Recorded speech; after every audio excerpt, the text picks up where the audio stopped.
Hello, cyberspace. Well, what am I? Am I full or am I tipsy? Well, you look like you're not tipsy to me, but we can fix that.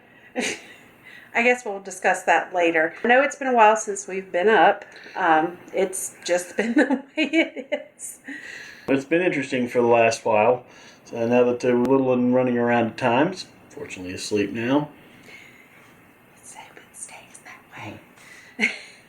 I think our last video was the Ren Fair. Mm-hmm. We did have some footage for some cons after that, but we haven't really done anything with it. I'm not sure if I'm going to, just because of the fact that we are so far removed from that time when we filmed it. Right. And just time.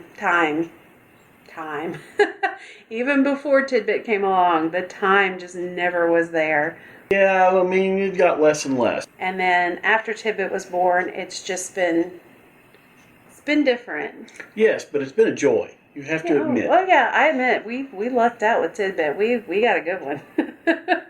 We're kind of stuck in what we can do because, again, you've got a little one. You got to make sure that they're okay, that they're not getting into things. And Lord knows she always gets into things. Considering we're all supposed to be sheltering in place.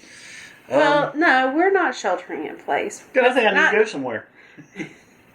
At least not in our state. I know some people are in that situation, but we're not there yet. We are kind of isolating ourselves, mainly because my job has asked that we work remote, we don't go out in the community. That way we're limiting the spread of the virus, and we also aren't putting ourselves at risk. And my job laid me off. Since most people are stuck at home, most things are flying off the shelves. For some reason, toilet paper, which I guess people will be using as currency somewhere along the way. But anyhow, we noticed, of course, bread and things like that are going. And fortunately for us, Tipsy here knows how to cook and bake. Am I tipsy or am I full? Oh, we'll figure it out. At any rate, we have a bread recipe for you guys. And later on, we're going to also make our drink of choice beer. Mm-hmm. So that'll be later on. We may do this in a two-parter for this. Yeah, I think it'll have to be a two-parter. We're going to do the bread first. That way we get that out quickly. It's going to take you some time to make the beer because we, of course, fermentation. Yeah, but we'll brew one day, and then about, I guess, a week and a half later, depending on how it works, we'll probably be able to keg and get a taste of it. This recipe is actually a very special recipe to me. The beer or the bread? The bread. Oh, okay. Just making sure. No, we cheat. We use a lot of kits around here for beer making just because it's easier that you've got all the ingredients together and you don't have to worry about, okay, I've got to get this, I've got to get that. But not all the time. No, we sometimes come up with special recipes with, mixed success, but that's kind of to be expected when you make beer. And you don't know what you're doing and you're kind of new at it. Whatever. You'll drink it anyway. No, I've been doing it a lot longer than you had, I suppose. Well, true. We're going to do our full episode with bread, and then we're going to do our tipsy episode with the beer making kit. I don't think we divulge who we got the kit from because I don't think we've got okay from them to do so. Or ask nice permission, they might do that. Yeah, maybe. Are they open? We'll find out tomorrow. Are they considered an essential business? Absolutely. I'm not sure. An essential business. At any rate, since we've done with the intro, let's start baking. Hello, cyberspace, yet again. So, in amidst all this COVID-19 stuff, a lot of us are self-isolating, which is a good thing. But I noticed that a lot of stores are out of a lot of supplies, like bread. However, you can make bread at home by yourself. And what I've seen is not all of the supplies that you need are sold out. It might be limited supplies, but they seem to be more stocked frequently than, let's say, the toilet paper and the milk, which I still don't understand the toilet paper thing. That's just me. So today we're going to do Nell Crawford's bread recipe. So let me tell you a little bit about Nell Crawford. She was a lovely, sweet, wonderful little lady that back when our church used to do caroling at Christmas to all the shut-ins and whatnot, she was always our halfway stop. Why? The bread. And cookies and coffee and everything else, but mainly the bread. So this is her recipe that I have taken. I really haven't changed much from what she used to do.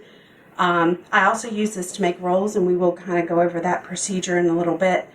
But this is the basic recipe for her famous pull-apart loaves. So what you're going to need is bread flour. You can use all-purpose flour. If you have it, that's fine. It's going to be a little bit softer. It's not going to have a big chew to it. You'll need some sugar, not a lot. You need some oil, not this much. It was just the only thing they had at the store. You'll need yeast. I usually use bulk yeast because it is a little bit cheaper in the long run. Just make sure you store it in the fridge. You can use the envelopes. About a tablespoon of this equals one of the envelopes you can buy. Just make sure you check your expiration date, because if it's past the expiration date, it's probably not going to rise your bread as well. It might still work, it might not. It's kind of a 50-50 shot. You're gonna need salt. You're gonna need a stick of butter. The butter is very important. It's what makes this a pull-apart loaf, and very delicious, might I add. You're gonna need 2 cups of water. I'll explain why the water's not here. It needs to be warm. If you don't use warm water, this is gonna take a lot longer for the bread to rise. And then we're gonna need a mixer with a dough hook. This is a very easy recipe. This is just dump, stir, mix, leave to rise, form, leave to rise, bake. It's not as intimidating as it sounds, I promise. All right, guys, we've got 2 cups of lukewarm water. Think kind of bath water. You don't want it any hotter than that, otherwise it will kill your yeast. Just pour it on in. 1/3 of a cup of sugar. Just plain white sugar. Nothing fancy. Next up, salt. 1 tablespoon of salt.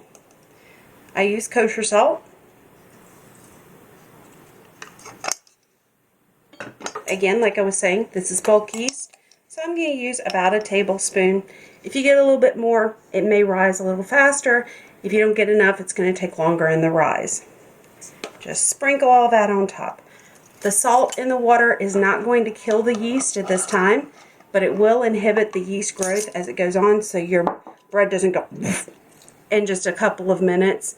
So it's going to take maybe about half an hour to an hour, depending on how warm your house is. Lastly, we've got 2/3 of a cup of vegetable oil. You want to use something kind of neutral, canola, vegetable, that kind of thing. Extra virgin olive oil is going to leave a distinct taste. Any of the other really expensive oils, very distinct taste. You don't want that. Go with something kind of neutral flavored, like canola or vegetable. Pour it in. So simple, right? Now, we go to the mixer. I have donned my official lovely apron. Yes, I'm a bit of an Alton Brown fan. So I've got the bowl locked into the mixer. I've got the paddle attachment on. Drop it in, lock it. Very important. So the first thing I'm going to do before I even start the mixer, I'm going to add a couple of cups of flour. You don't have to be really precise, because this takes about 6 cups. Depending on the day, depending on the weather, depending how dense your scoops are, there's a lot of different factors. So I'm going to just dump it in. I'm going to dump in about 3 cups just to get it started. Now that's locked, and we're going to stir. Now I'm going to take the camera, and I'm going to bring you over here.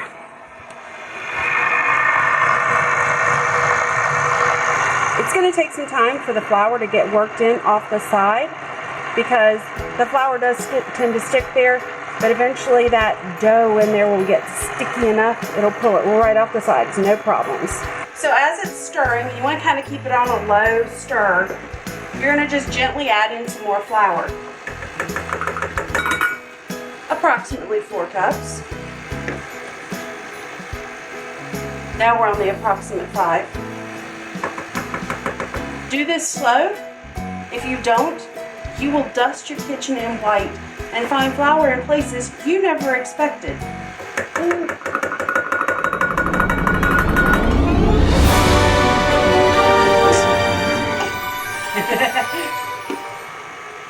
All right, I'm gonna let it just mix for a little bit. Do. All right, here we go again.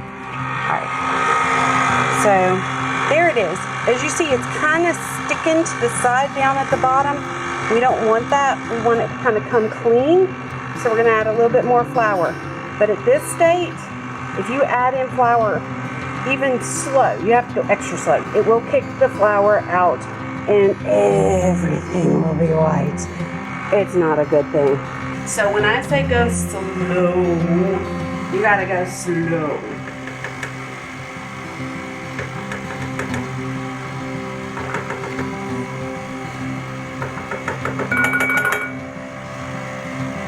So that was about the 1/6 cup. I'm gonna let this work for just a little bit and see how it reacts.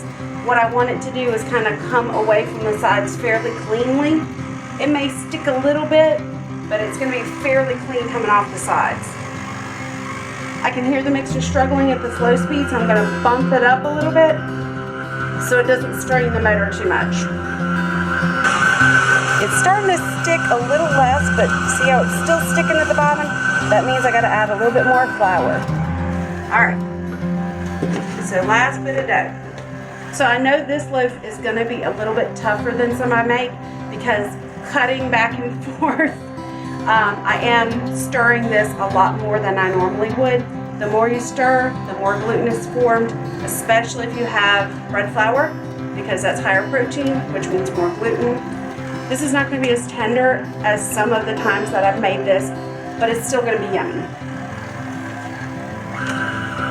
See how it's kind of pulled off the bottom there and it's not sticking? That's perfect. I'm gonna cut this off. And what we're gonna do is make sure that I'm in the frame. So what we're gonna do is we're gonna take that off of the mixer. We're gonna get the hook out, get all the dough off the hook. We're gonna put it on the table, cover it with a towel. Something like a tea towel is fine. Leave it somewhere where it's gonna be warm. The warmer it is, the better the bread is gonna rise. Right now it's about 70 degrees in this house because it's kind of cool outside. If you're closer to 80 degrees, it may only take half an hour. The warmer a place for your bread to rise, the quicker it's gonna rise. So 70 degrees approximately in this house. It'll take about an hour. So you can see it's just a little sticky, not too bad. This is what you want to see. So now we cover it with a little towel. It's just an old kitchen towel. It may look stained and all. It's clean, I promise. Let this sit, let it double. You'll see a little bit of a dome right here. And then we'll be ready to make the loaf. Oh wait, do you think I forgot the butter? No. I didn't forget the butter. Trust me on this. Once this is done and raised, I'll show you what we do with that.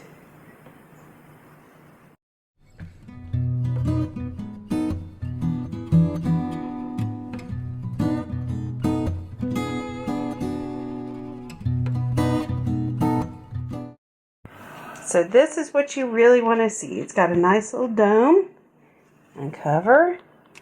It's nicely risen. That is perfect. Yep, that's great. Before we get started on this, we're going to melt the butter. Just going to put it in here, out of the wrapper, obviously. We're going to put it in the microwave for about 45 seconds, then we'll get ready to make the dough into a bread loaf. All right, so now we've got our bread dough. I've already floured the surface. I have a silicone mat here just so I don't have a huge amount of cleanup on the table. That way I can just kind of pick it up and the flour stays in it and I can dump it straight into the trash. I don't have to worry about making a huge mess in the kitchen or on the table. If you don't have that, just make sure you sanitize your surface in order that it's clean and you're not contaminating your bread dough. So now we're going to just take the dough. We're going to pull it out of the bowl. It comes off pretty cleanly. You will have a little bit Just soak it in hot water, it'll be fine.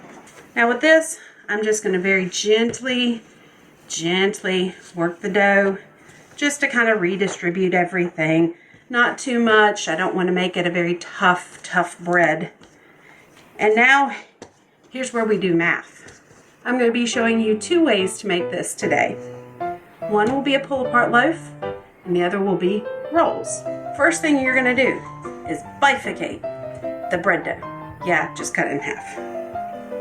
It doesn't have to be exact. I'm using a butter knife because I really don't want to scratch up this silicone pad, which it will if I use a real knife. If you've got a board blade or something like that, dough blade, use that. That works perfect. So that's about right. Now, what I'm going to do is now we're going to be talking about exponentials. Yeah, we're going to go 2 to the 4th power. We're going to make 16 pieces. It's not that hard, I promise. First, cut in half. Again, doesn't have to be super precise. Just try to make it as precise as you can. Just not so you have like a whole bunch of dough over here and a little bit of dough over here. They're about even. Works good enough for me. We're going to split each of these in half. And for those mathematically minded, we have 2 squared. 2 times 2. Now we're going to cut each one in half again. We'll make 2 to the 3rd power, if anybody is still mathematically inclined and hanging around.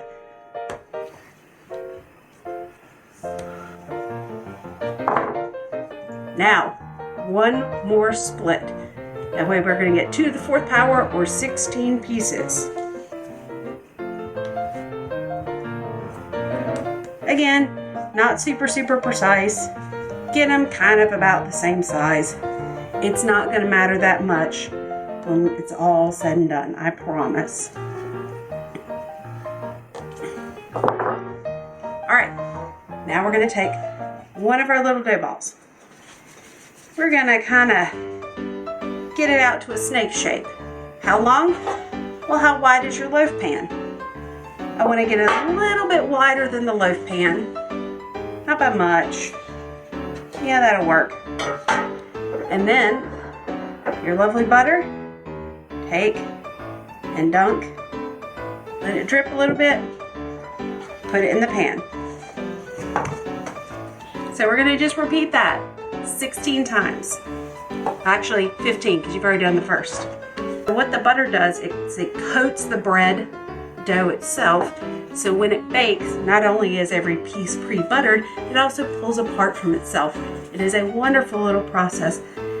Makes for a great little party food that you don't have to worry about, oh, I've got to cut it before I get there, or man, I got to make sure I bring a knife or something that cuts it.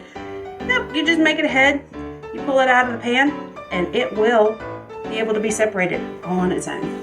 When you said about the parties or whatever, like we're going to have parties during this whole thing. After we get done with this whole... After the quarantine. Yeah, after the quarantine, we'll have parties. So as this gets full, all I'm doing is just kind of shoving the pieces together so I can fit the next bit of dough in. It will look very crammed and very squished, but that's okay. That's how it's supposed to be. There goes Tidbit's pacifier again. I think she's just having fun throwing it to the floor. Right? Right, Tidbit? Just a couple more pieces to go. As you see, yes, it's going to pool with butter. That's fine. That makes it that much tastier. I never said that this was good for you. All I can say is it tastes wonderful. All right, last piece goes in. So that's what it looks like with all its buttery goodness. So we're going to leave this to rise. We're going to cover it with a towel again. And when it gets just above the level of the pan, I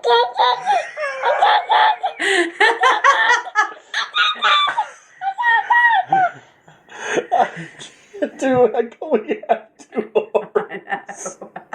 We're going to cover this with a towel and let it raise. And apparently Tidbit's going to help. I'm going to just wash my hands while this plays out. Hi. tidbit.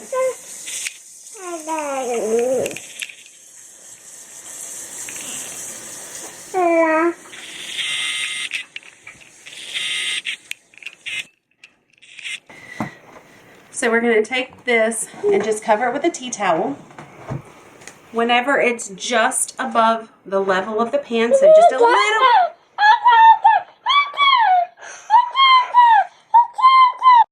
Alright, so we're going to just leave this and we're going to cover it with a towel.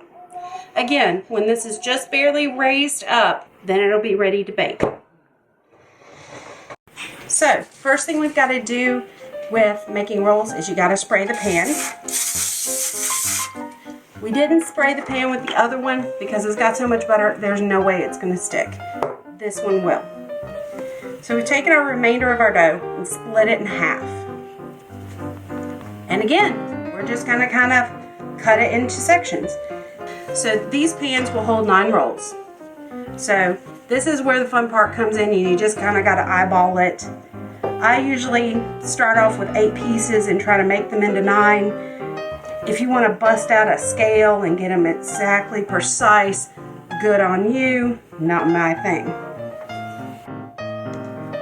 I'm going to just cut this here and then we'll go from there. I'm going to pinch off a little bit from every roll, kind of make them about the same size and get a good start on them. Oh, that's about the right size. And then I just kind of judge, all right, which one feels a little bit bigger than the others and try to get them about the right size. So now we have 9 pieces, but I'm not going to put them in the pan like this. This looks kind of lumpy, it won't be pretty. What you do, flatten them out and just take and flip the outer edge in till you get to the very end, and then you've got all the edges flipped in. Put your thumb in, then pinch. And then we're going to try to remove all the seams on the bottom with pinching. See? A whole lot of seams on there. Again, we'll do it again. I've gotten too good at this. I can do this very quickly now. So it's all turned in. Pinch together. Bring the other sides in. Pinch. And then we're going to just pinch, pinch, pinch, pinch. And try to remove the seam at the bottom as best we can. I make pans and pans and pans of rolls. I make them for presents for Christmas time. And what I do is I actually par cook them. I cook them at a lower temperature. And then that way they're fully cooked. They're just not browned on top. And all that people have to do is get them out of the freezer because they freeze fabulously. Thaw them out and brown them up just like brown and serve rolls. Alright, same thing goes now. We're going to take these and cover them again with a clean towel, and whenever these won't raise up completely. If they do, they're going to fall flat in the oven because it's just too much air inside of them. You're going to wait until these double and they start touching, and then we'll go to the next step of cooking. This is one trick I'm going to give you guys. So what I'm going to do is I'm going to turn on the oven to 350 because that's what we're going to bake at. I'm not putting these in the oven. I'm putting them on top of the oven. The oven will get warm and the heat will rise up through the top of your oven and keep these nice and toasty. But you have to be careful. I know that the vent for my oven is right here.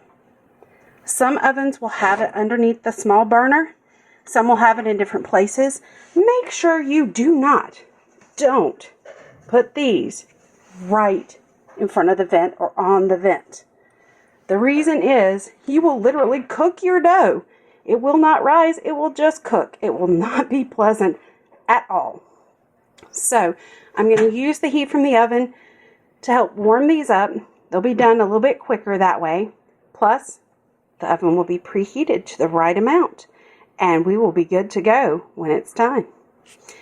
Meanwhile, if I was baking just rolls, I would go ahead and put a stick of butter right near the vent in a bowl to melt.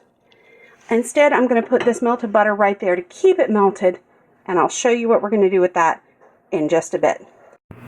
Alright, as you can see, it's doubled. It's just above the level of the pan. The oven is at the right temperature, 350 degrees Fahrenheit. So now, we're going to open up the oven. And we're going to put it inside. And we're going to leave it. I'm going to say about 30 minutes. It may take less than that. It may take more than that. We'll just kind of see. Whenever this timer goes off, we'll see how good it looks. Alright, so there's 2 minutes left on the clock, but I'm smelling something really, really tasty and yummy, so I'm going to go ahead and check on this. Almost. Whew, there's a lot of smoke because the butter dripped out. But that's okay. It's still good. It's not quite done yet. It's getting there. So I'm going to stop this timer and start it for like 5 minutes. And that should be perfectly done. Thankfully, I've got a convection oven, so I don't have to worry about rotating the loaf, but you may have to do that if your oven isn't a convection or if you have hot, cold spots in there. So just keep that in mind. So the timer went off, and I pulled the bread out, and it looks so good, but it's so freaking hot right now that we can't even touch it. Let it cool for a little bit, just to the point that you can flip it out of the pan. It'll probably take about 15 minutes, and then I'll show you the magic of the pull apart. All right, now comes the moment of truth. We're going to take this, still a little warm, and unpan. And this is the magic of the pull apart. You just barely kind of tug, and it comes apart in slices. So there you go. That is a lovely piece of bread. Nice crusty top with that butter. The butter even on the bottom, so you kind of get a line of yummy goodness down there. So this is the famous Nell Crawford pull-apart loaf. Let me know if you guys try this recipe. Okay, now I'm going to show you how to do these rolls. They're getting there, but they're not there yet. These rolls as a brown and serve. So what we're going to do is we're going to set the oven to 250 degrees Fahrenheit. You done? So it's going to kind of drop down in temperature, and by the time that happens, these will be ready to go. And I'll show you what the butter's for them. Alright, so I've left this butter just melting on the stove while everything's risen. As you see, the rolls look really good and plump. That's what we want to see. So we're going to just take this butter and brush it on. And don't worry about it. Don't be shy with it. Put it on there. Because not only will this give flavor to them later when you're actually browning them, this will also kind of help seal the top. At least that's what I found. I'm not going to use all of the butter. I'm going to use about half of the butter. And you'll see why a little bit later. So the oven's at 250 degrees. So we're going to put these in for about 30 minutes. They're going to get just a tiny little bit brown on top, but not too much. Just imagine a brown and serve roll that you would normally get at the store.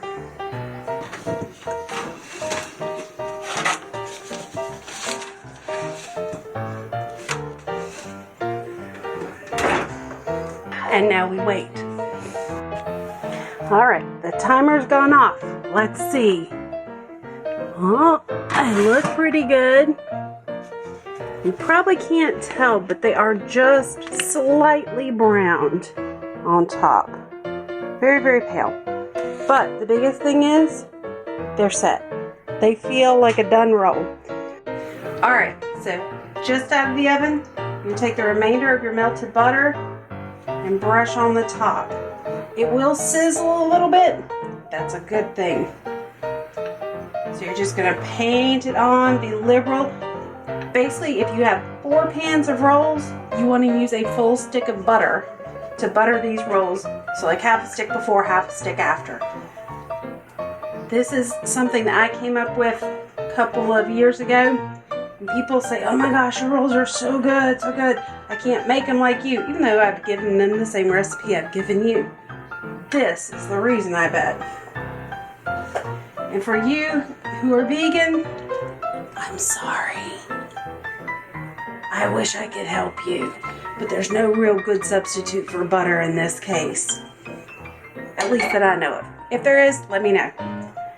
So you're gonna let these cool down, and once they get cool, you're gonna get a gallon zip top bag and just slide that in the bag, seal it up, throw these things in the freezer, and then when you're ready to cook, bring them out, let them thaw in the fridge overnight, or you can keep them on the counter for an hour or two till they get thawed. Throw them in a 350-degree oven and cook, 10 minutes or so until the tops get nice and golden brown like the other loaf was, and you're done. All right. So now we have full / tipsy / we're not sure who we are yet. We'll figure it out. But here, I'll give you the heel part because I know it's got more butter. Tell me what you think. You want some too? I think it looks pretty good. I bet Tidbit likes this as well. You want some Tidbit? Mmm. Is it yummy? Go here at the camera, yeah. Is it good? Mmm. All right, guys. This is the end of the bread here. I guess we'll catch you in a little bit because this is our first of 2 episodes. This is our episode of how to get full. So the next one is How to get tipsy. heck yeah.